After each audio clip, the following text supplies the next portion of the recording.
Hi, everybody. Welcome to another episode of Socratic Satsang. Our topic for today is the role of suffering.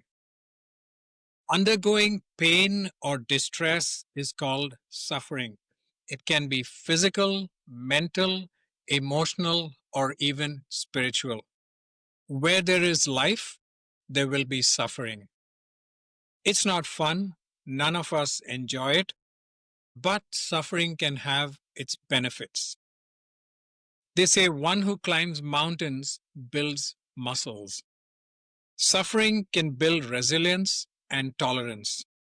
It can demolish assumptions, hardened assumptions, and the cracks that it makes can allow for the light of wisdom to come through, thus leading to awakening. So if you are suffering, think about what muscles you need to build or what wisdom you need to awaken inside you to see yourself through the suffering and come out stronger and wiser on the other side. Thank you. Over to you, Kirsten. Suffering is inherent to being human, and I think it's important to distinguish between pain, grief, and suffering. Pain is the raw, immediate response to loss, injury, or disappointment. It's a signal from our body, our hearts that something really matters. Grief, too, is not a pathology, but a natural process of expressing love that no longer has a place to go. Though it's painful, it's not necessarily inherent to suffering. It coexists with love and with meaning. And suffering, on the other hand, is not just what happens to us, but the story we attach to what happens. It's more of an ongoing narrative. I think of the distinction as being very similar to the difference between fear and anxiety, where fear arises in the presence of an immediate threat, and anxiety projects that threat into the future. Likewise, pain belongs to the immediacy of the experience, while suffering kind of extends that through time and story. Of course, not all suffering is equal. There's the kind that is just woven into daily life, and then there's the kind that shatters everything we understand. So I think of maybe more of a singular event, like, for instance, a breakup. The end of a relationship brings real pain. There's a heartache that is real, natural, it needs to be felt. Um, but often suffering continues long after the event has ceased. And that's through the story we tell ourselves that I'm not lovable, I'm not enough, I'll always be alone. And these narratives become kind of the emotional loops that keep us bound to the original wound, even after the event has passed, and even though the thoughts don't reflect the truth. Yet when pain is chronic, relentless, or inescapable, think of things like war, famine, violence, terminal illness, or even a grief that reshapes our existence. Think of like the death of a child. It becomes really difficult to separate suffering from survival. And it's kind of like asking a person to heal from trauma when they remain in the environment that continues to inflict it. And yet, even in these unthinkable circumstances, human beings have at times found a way to transcend. Think of Viktor Frankl from within the horrors of a concentration camp, observing that those who have a why to live can bear almost any how, and in some way, suffering ceases to be suffering at the moment it finds meaning. And Eckhart Tolle describes suffering as a doorway to awakening. So both perspectives suggest that our relationship to suffering, rather than suffering itself, kind of determines whether it imprisons us or transforms us. And yet I don't believe that this is something that can be preached to tell someone in the midst of an atrocity or despair that their suffering is a path to awakening risks being quite cruel. And it can be a form of spiritual bypassing when it's imposed rather than discovered. I think simply being with someone, even in silent presence, is often much more valuable. Um, However, when a person is maybe trapped in a cycle of unnecessary suffering, the kind that's born from self condemnation or distorted internal narratives, then I think speaking truth with tenderness can be a compassionate act. So we may not be able to answer the question of why suffering happens, but knowing that suffering is an integral part of the human story, and how we meet it within ourselves and within or with one another, I think has the capacity to shape its meaning. Thank you. Wow. Thank you. Who would like to go next? Yes, Drake, over to you, brother. And then Paulina after that. I think suffering is something that we all experience, and in most cases would prefer not to. But at the same time, I think it's important for our growth. For example, say there's a favorite game you play, and if you get so good at it that you're winning every time, the first few times it's great, you're enjoying it and that, but it becomes stagnant. It becomes boring after a while. Yeah, it's easy. I can win. No level of fearing loss or suffering there at all. Whereas all of a sudden a good player comes in and he's beating you. Now it's exciting again because now you have something to try and improve yourself, and it's driving you. And it's the same thing with other forms of suffering. While we don't enjoy the feeling for most of us of going through that suffering period, a lot of times it is something that helps us grow and helps us expand beyond where we are to push ourselves. Because if everything's always easy, most people tend to get lazy and not want to push themselves and not go on to greater things. I think Nietzsche said it was essential to suffer in order to achieve greatness. And again, it's something not we want to have happen to us, but when it's there, when it comes, we can use it to progress and become better. So that's how I'm going to start today, and I'll pass it over to someone else to continue. Thank you, Drake. Over to you, Paulina. Yes, thank you. So, in the subject of suffering, I was thinking about what was the difference between hardship and suffering. So, hardship is inherent to nature. Plants go through hardship. There's a strong wind, the wind comes, and as a result, the plant either breaks or becomes stronger. Animals go through hardship, and people go through hardship. So, suffering is more a feeling, is what we experience while we're going through hardship. And so I believe that the progress or the benefit of suffering is to be able to get through hardship. And so that's basically I guess, the usefulness. So I like to make a distinction between two types of suffering after that. So there's good suffering. So good suffering is basically the one that helps us grow in any capacity. And yes, it can be the death of a child, it can be a disease, it can be the sudden loss of your legs, loss of a job, whatever. And then you are going to experience the hardship of that, but as well the suffering, the almost like the digestion of the pain of that. And through that, you can transcend to a different reality. You can also almost find like a gate to spirituality in some cases. And the other type of suffering is not a good suffering. I believe that's a senseless suffering. And that's the one that is inflicted on the innocent. Children in the war, like right now it's happening in Gaza, it's happening in many places of the world. I cannot justify that suffering as a tool for anything. There's nothing good that comes out of that, in my personal opinion. You have, like in Canada, you have people who went through major suffering inflicted upon them, to residential schools.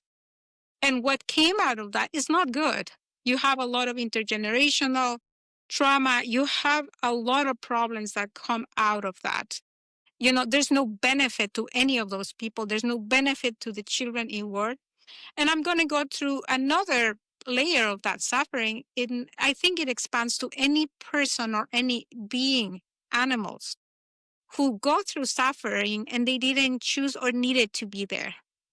And I know a lot of people would attribute suffering only to people, but it's my personal belief that animals can go through suffering too.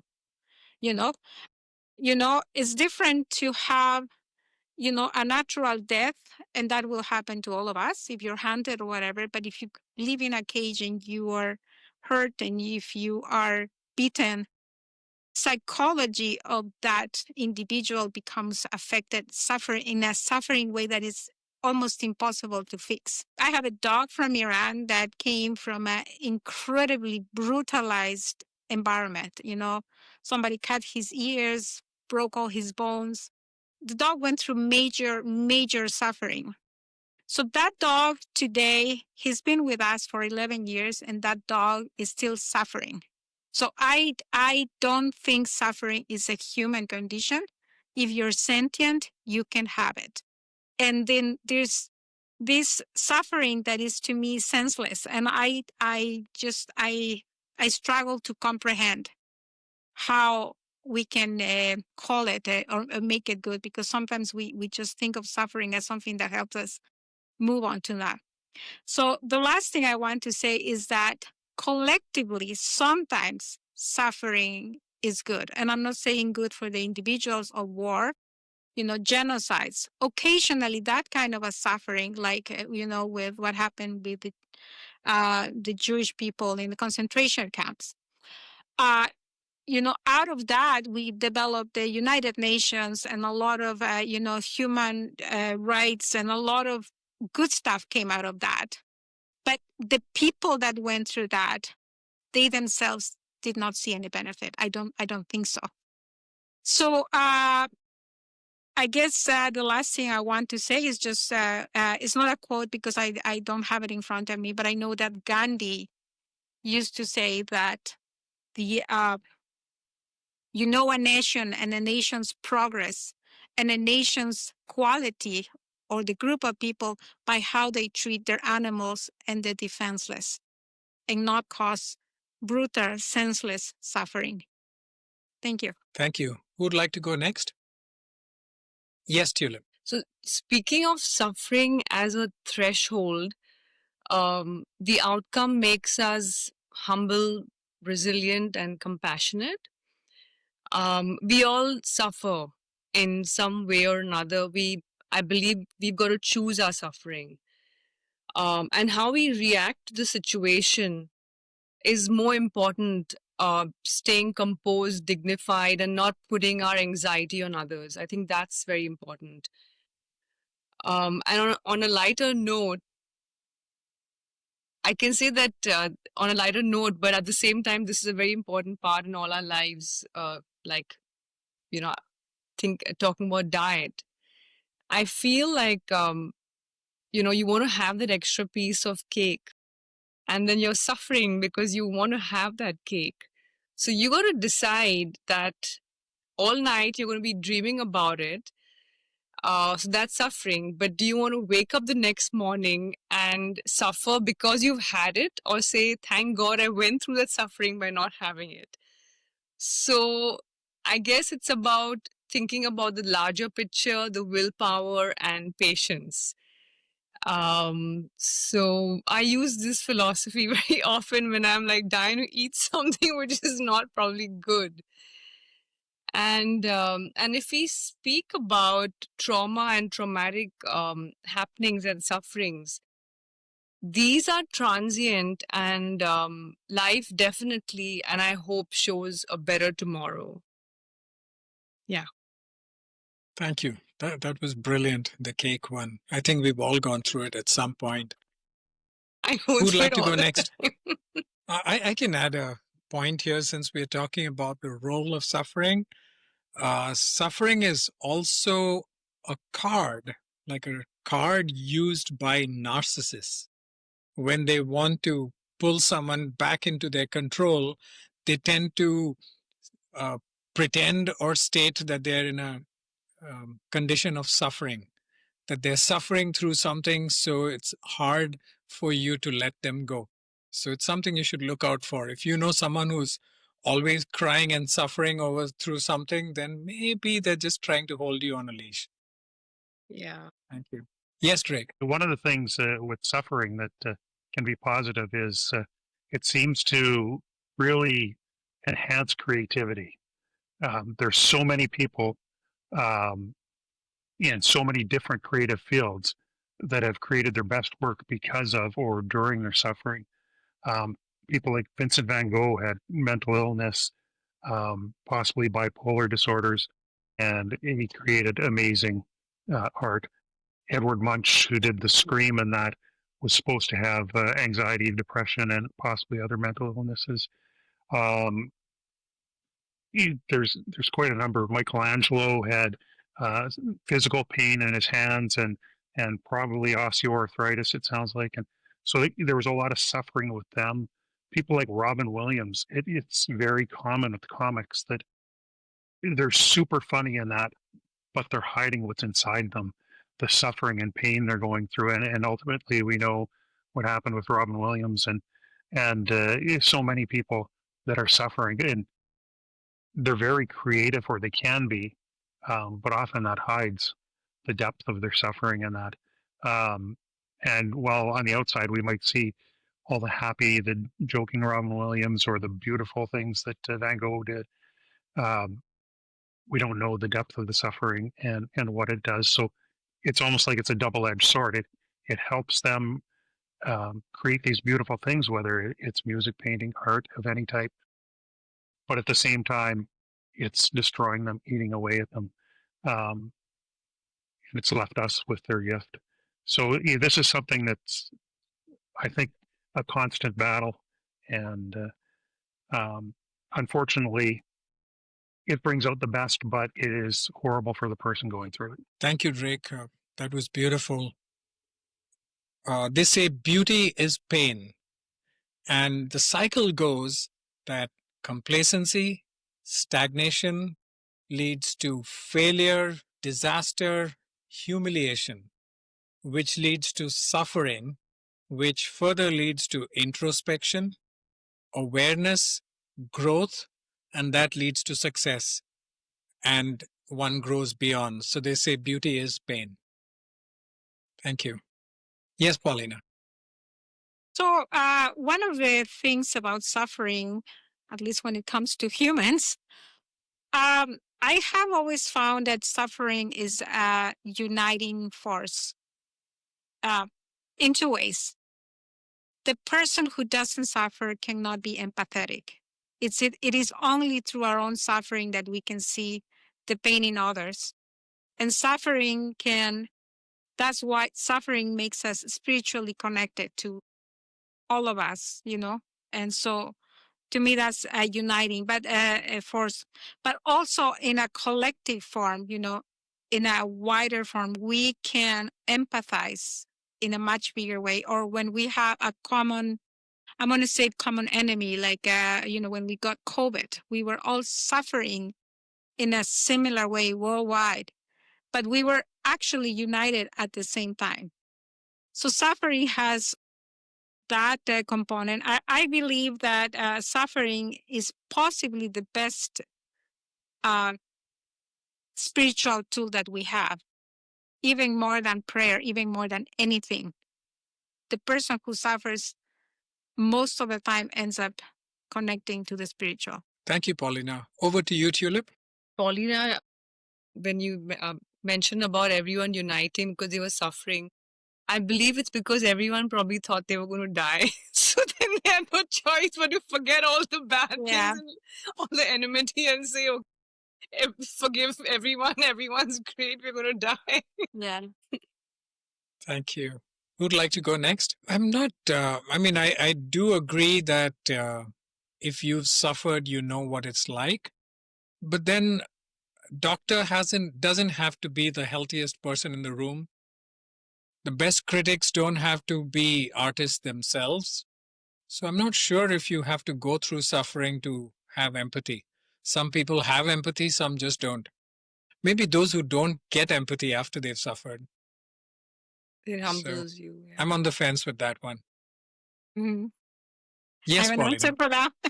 So, see, suffering doesn't have to be on the same aspect. You know, if you are, I mean, you can empathize with somebody falling and breaking a leg, even if you have never broken a leg, because at one point in your life you have had pain in your body. And you can imagine that that's painful.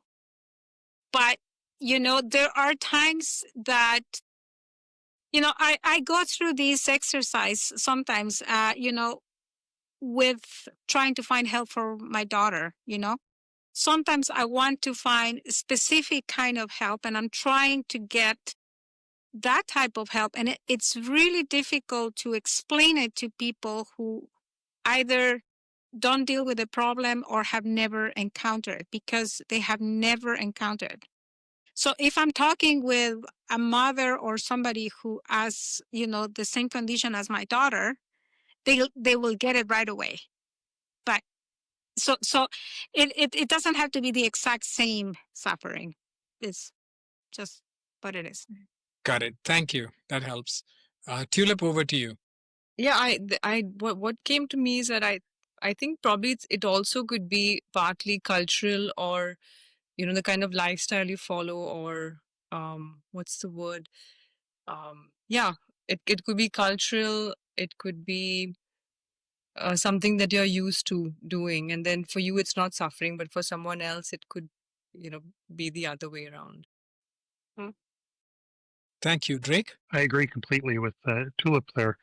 That's what I was going to say is that even within the same culture, in that two different people can feel one thing is suffering, and the other person not feel it's suffering, depending on their past experiences, and what they've suffered through before. Perhaps they've gone through many horrible things, and that's sort of made anything less than that less painful. Or you could have the opposite. They've gone through so many horrible things that just the smallest thing is horrible suffering for them now. Um, so this is something that's hard to judge, and everyone's going to be different on it. And some of these things can result in positive growth for them, and other ones, it just goes down deeper and deeper, and they continue to suffer more and more.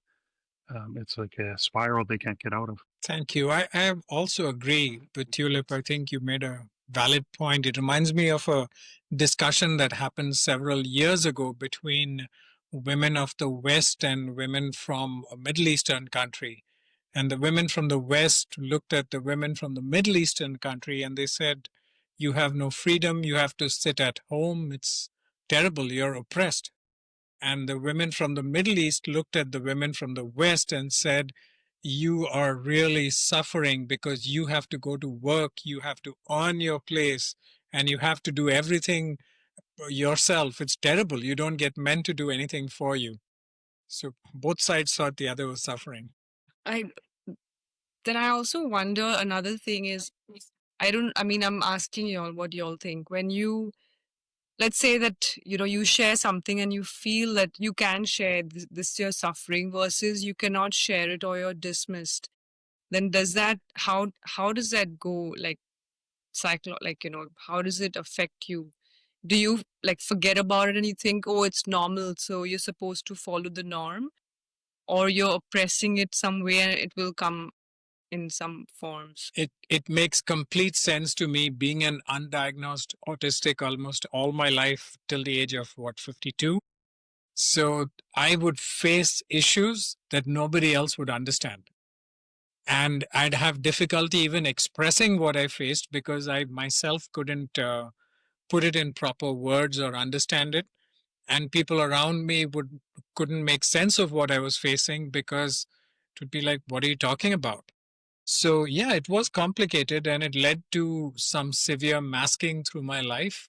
I think it's something almost every autistic learns to do. You mask and mask, and then you get into this cycle wherein If you don't mask, you're weird. And if you mask, then you burn out. And when you burn out, you become even more weird. So it's just an endless vicious cycle. Yeah. I totally get where you're coming from. Okay. Yeah, thanks. Yes, Drake. I'll just go back to what Paulina said earlier. She mentioned animal suffering. And I think that's something that some people understand, care about very much, and others don't. But I think it is something that is very real, that more recently people have started to accept that. But at one time, animals were just property. They had no feelings, and nobody believed in any of that. I think as we learn more about animals and everything around us, we'll understand more just how intelligent they are. Uh, my dog, who you saw before we started this, he's very intelligent, and you can tell when he's suffering. When I leave, how sad he is, how happy he is when I come back. And I mean, that's not just dogs; that's all sorts of animals. And I don't know where the division is between a dog and a cockroach on what can suffer or not. But I would think even at the smallest level, there's probably some sort of pain receptors that are going to tell them that I don't want to touch this because it's going to burn me or melt me, dissolve me, whatever. So I would think there would be at least some form of suffering. Now, maybe cognitively it's very little, but um, I think we should take these things into account when we're um, dealing with animals or people. At one point in time, certain people didn't have rights and were below other people, and were treated as if they didn't have those feelings and couldn't suffer the same, or that they didn't matter. And I think we should be way beyond that with all people, and really looking at the animals and that as well. Yes, Tulip. I agree with Drake, and also I'm adding, because people, yeah, definitely we all feel for animals, but when they speak about being vegetarian or whatever, I understand how they probably feel, but at the same time, there's so much of emotional suffering that happens, and I know many people who probably are vegan, and but they probably don't realize how they might be hurting people. So this is something I have seen, and people should be more mindful, um, not hurting each other, and of course animals as well. And it's like and sometimes it's gray. It's not quantifiable. You cannot explain, like it's not black. It's not white. So yeah. Thank you, Paulina.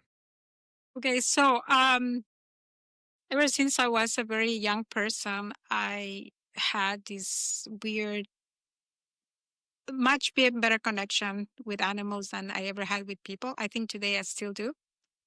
I feel my cat and my dogs, and it's just, a crow can make my day happier than any person. If I just see a crow approaching me, I actually had a rescue a crow, so I have a particularly close relationship to crows, but that's a different story.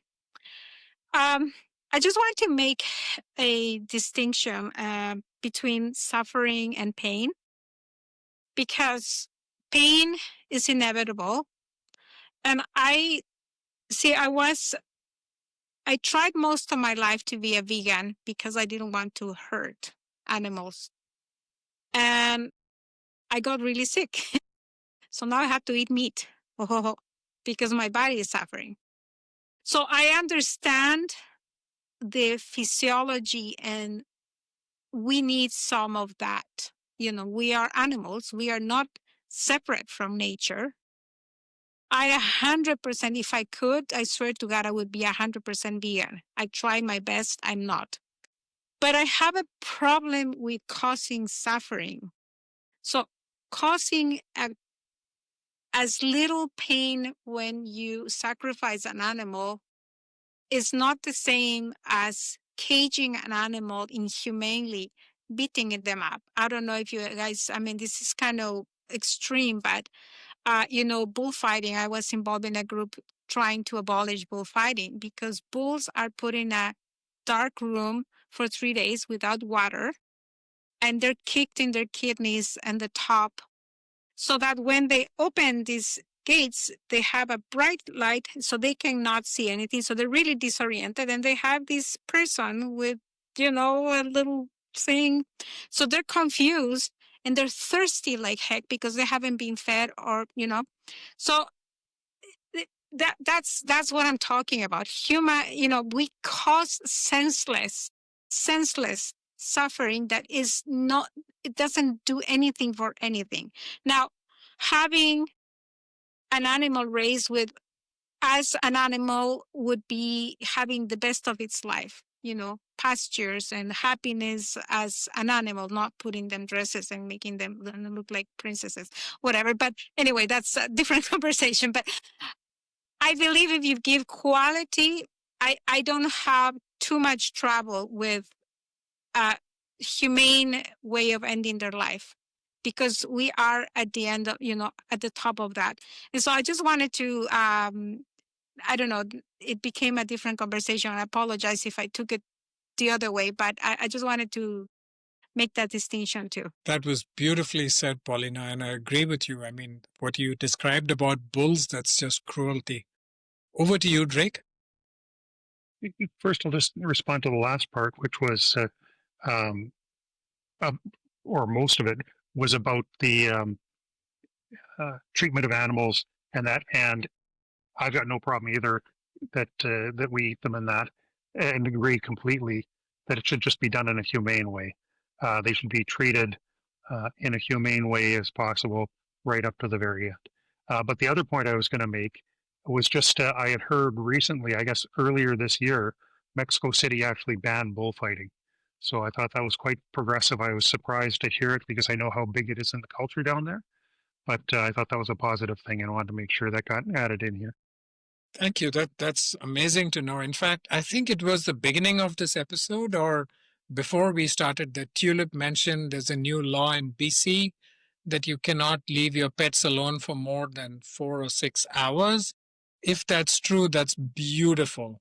That's beautiful because we have 2 dogs and they have full personalities, they have likes, they have dislikes, they feel happiness, they feel jealousy, they feel sorrow. They're just little people in different form, and they're just adorable bundles of love. I can't imagine life without my dog, our dogs, and I'm sure. In fact, when you go to India, they treat cows like that. Cows are part of your family, and the cow comes to you and cuddles with you when you're unwell. It's just amazing. It's only when we soften our stand and allow them to come close to us that we really see how much of a personality they all have. Paulina, over to you. Okay, sorry, just very quickly. I think just wanted to, maybe I hope I'm not over clarifying, but suffering as something that you carry with you after the physical pain, that's what I feel that a lot of animals actually have. I observed that with my dog that we brought from Iran. He was fully traumatized. And that dog, if you put your hand like that too fast, he hides. And you can tell that the suffering that was inflicted on him is going to carry throughout his life. So my biggest issue is when we start putting in our dishes food like somebody, a human or an animal that has been going through that hardship. And most of us end up doing that because there's not a lot of options. And I think that's also, to me, and I add to the insult that sometimes people, they have meat, they put it in the garbage. To me, that adds to the insult. Somebody suffered through their life, endure pain in dying, and then I'm not eating it. I'm putting it in the garbage. I see so much of that here. It just, to me, is just like, it's painful to see that. Thank you. Thank you. I guess we've come to the end of this episode. It's been a good discussion, and while it did go heavily into animals, I think that was necessary. It was beautiful. It brought out some other aspects that weren't considered. Thank you, Paulina, Drake, Tulip, for going heavily into the animal part. It's lovely. Thank you, everybody, and looking forward to seeing you next time for another fabulous discussion. Thank you. Thank you.